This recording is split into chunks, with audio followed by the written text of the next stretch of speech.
The whole concept of human flight is nothing strange, right? Human being able to fly on planes is nothing absurd. Practically all of you in here have been on a plane before.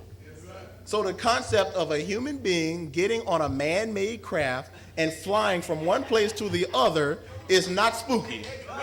All right? So again, we want to demystify this whole subject now. We're not taking you out of space, brothers and sisters. But in 1975, NASA scientists have took what the Honorable Elijah Muhammad said and used it as their primary theory of how the moon was formed. It is obvious that the intelligence that taught Elijah Muhammad was and is an intelligence far superior to anything in this world. Since this is true, and it is, then what about this teaching that Elijah Muhammad taught us about this mother plane and these wheels, these crafts that are now, decades later, being referred to as UFOs? So like what's your conclusion? Probably, I'll call it a mothership. A mothership? Well, space carrier, does that sound better? You know, we have aircraft carriers which are huge and little small airplanes on it. We have a number of reports of huge craft, big monsters, half a mile to a mile, that move silently and slowly and then fast. But you'll notice how they always deliberately leave him and the Nation of Islam out of their ufological studies, out of their ufological research. Now, obviously, the American government knows about these crafts, witnessing on a regular basis. The government knows about it. The question is, why don't you? This is a very well-known historical event. But before this whole spaceship phenomenon hit major public concerns, the mothership that the Honorable Elijah Muhammad talked about and some of these baby planes were already witnessed by the government's military as early as 1942. Y'all gonna research this? All right. The sighting rendered perhaps the first known direct confrontation with the U.S. military and these planes. February 25th marks an anniversary that few remember and some refuse to forget. In 1942, an unidentified object was seen hovering over the California coast. The military, poised to defend the coast from a foreign invasion, took aim and fired. The event, called the Battle of Los Angeles, made headlines. What was in the sky and where did it go?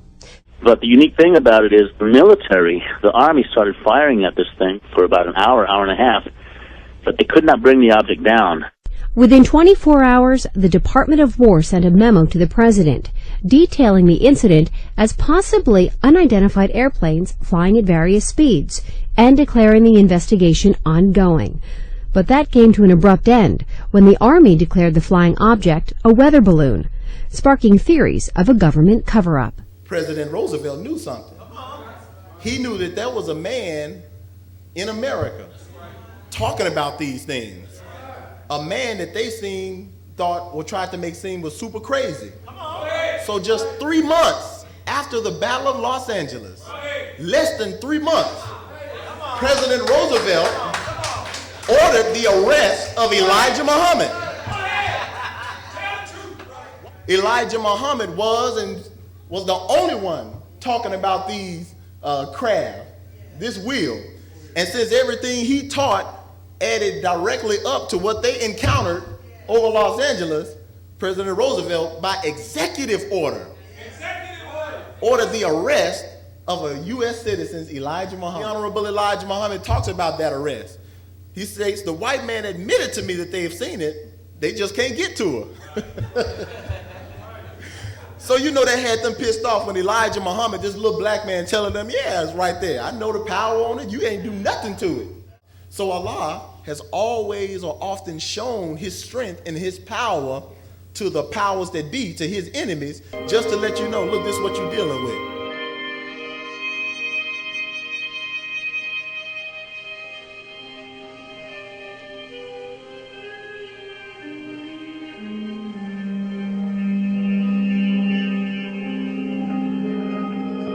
Oh, yes, we discussed it at every conference that we had in the military. There's always things like that going on. Flying saucers and we've had other things, you know, about nothing. Yeah, he said we discussed it at these conferences and stuff. You know, these flying saucers and what have you. Because that was a very, very famous incident. Write it down. The 1952 Washington, D.C. UFO incident. Well, a UFO is an unidentified flying object. And when I was back as a peanut farmer and the head of a Lions clubs in the southwest Georgia, I and about 25 others saw something in the air that changed colors and was round and came and left. We couldn't figure out what it was. It was unidentified as far as we were concerned. Why all these presidents and high-ranking officials seeing these powers? Don't you know Ronald Reagan, the great communicator? While he was governor of California, he witnessed these crafts. And he said, and I quote, "We followed it for several minutes. It was a bright white light. We followed it to Bakersfield, and all of a sudden, to our utter amazement, it went straight up into the heavens." That's what he said to a reporter who was working, I think, for Newsweek at the time. But you know, Reagan had been fascinated with UFOs ever since. That was when he was governor. He took his fascinations and his concerns all the way to office with him when he became governor. Suddenly there was a threat to this world from some other species, from another planet, outside in the universe. For those of us who grew up in the 80s, you may remember Reagan with this thing called Star Wars. That's what Star Wars was all about. Now, I was a young boy in the 80s now. I was in elementary school, but I remember always hearing about Star Wars on television. You know? What was this? He wasn't talking about the movie. He was talking about trying to defend and even possibly go to war with these crafts that he could not explain. But look, Reagan's witness account of the UFO worried him so much that he started, while in office, and those who grew up in the 80s may remember this, he started to rely heavily on astrology in making his decisions, to the point where he literally hired his astrologist, this lady named Joan Quigley, to basically manage and run a lot of his office affairs. He did not know what the hell was going on. Hell, he needed explanations. What's going on? You see, but that's already written in the scriptures. You all remember Herod? Go ahead, brother. Herod called on his astrologers. Go ahead. He even called on some of his soothsayers because he wanted to find out what does this mean with these stars going on over here. Go ahead. Huh? Something was going on while Herod was in office, and he needed something to be explained. Go ahead. So he started to get so worried, and he got so manipulative that he, just like Herod in the scriptures, show me where this child is so that I can worship him. Go ahead. But Herod had another ulterior motive in mind. Because while Reagan was on the scene in the 80s as president, there was another man who was talking about these UFOs. There was another man who is a top student of the Honorable Elijah Muhammad, the man who really started it all. There was another man in Reagan's midst who in 1985 had an experience and went public with it while Reagan was in office. So Reagan knew that there was a power, a real alien threat in his midst. Most of the time when the Bible uses the word chariot, it comes from the Hebrew word rakab. Can I hear y'all say rakab? Rakab, for the most part, means a chariot or wheels, but it also refers to a millstone. Do you know what a millstone is? A millstone, like that old millstone in that picture, is a round circular object used in mills. A stone carved like a wheel. So when you read about these chariots in the Bible, it's talking about some wheels. We're not going to deal with just the Bible. See, you'll hear the Muslims say stuff like, astaghfirullah, astaghfirullah. Because you don't hear nowhere in the Islamic world where they talk about anything like a UFO or any type of plane. And you certainly don't hear anything in the Islamic world where they talk about any physical presence of God. So there are some things that have baffled the Muslim world. But the Honorable Elijah Muhammad, with this 4th grade education, and the Honorable Louis Farrakhan as his top student, have challenged the world of religion.